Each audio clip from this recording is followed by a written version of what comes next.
Welcome to the FIA Networking Lounge here at FIREX 2016, where I'm joined by the CEO of the FIA, Ian Moore. Ian, thanks for joining us.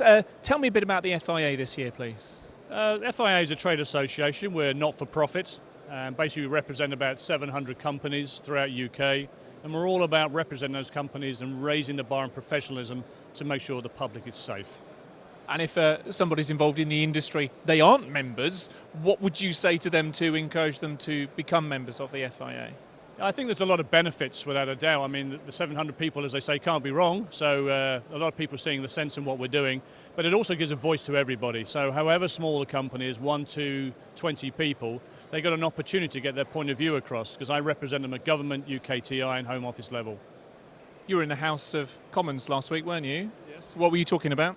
Well, we're talking about the formation of an RDTI hub, which is basically a combination of looking at procurement for fire and rescue services.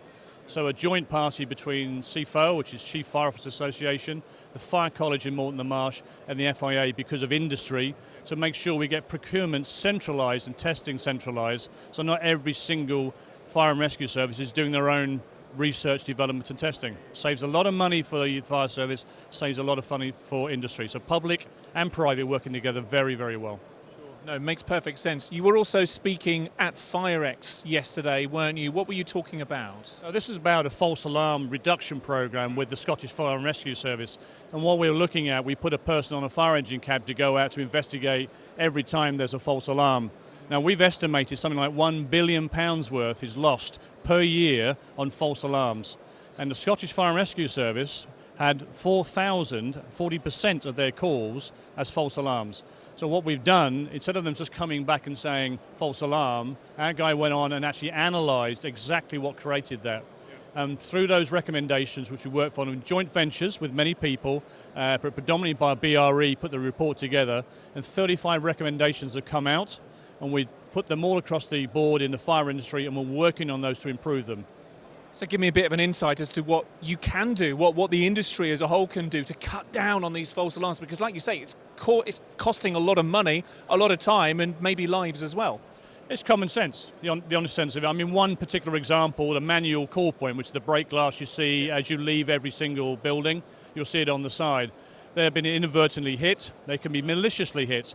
But you hit with a shopping trolley as people are going out. There's a green exit button as you push as you go out. So by putting a cover on top, there's an action already before you break the glass. 17% reduction in false alarms when we've actually put that in place. So immediately you divulge that across £1 billion a year. That's a significant saving. There are a number of anniversaries, I think you mentioned, that you're also celebrating this year. Tell me about those. Well, it's the planets aligning, really. It's 100 years and 150 years for the two formations of FIA, so we're effectively 100 years old. And of course, it's the Great Fire of London, 350 years. Yeah, so that's all lined up very nicely. We've done a lot of presentations, and even London Fire Brigade's 150 years old this year as well. So we've done a lot of different things around. And one exciting thing's coming up later in the year is trying to put all the sounders going off in the city of London at the same time, and it's a major project. When would that be taking place? That sounds extraordinary. Yeah, it's a company called Artichoke. It's another charity, very, very well known, and they're actually organising that, and we're helping them on the fire side to get everybody on board. But it'll be about September time. But there is a date set. I'm not allowed to tell you because it will spoil the surprise for everybody, but it'll be a significant event. That certainly will be a great surprise for everyone in London at the time. Listen, Ian, thank you very much indeed for joining us today. I wish you a very successful rest of FIREX 2016. Thank you very much. Bye-bye.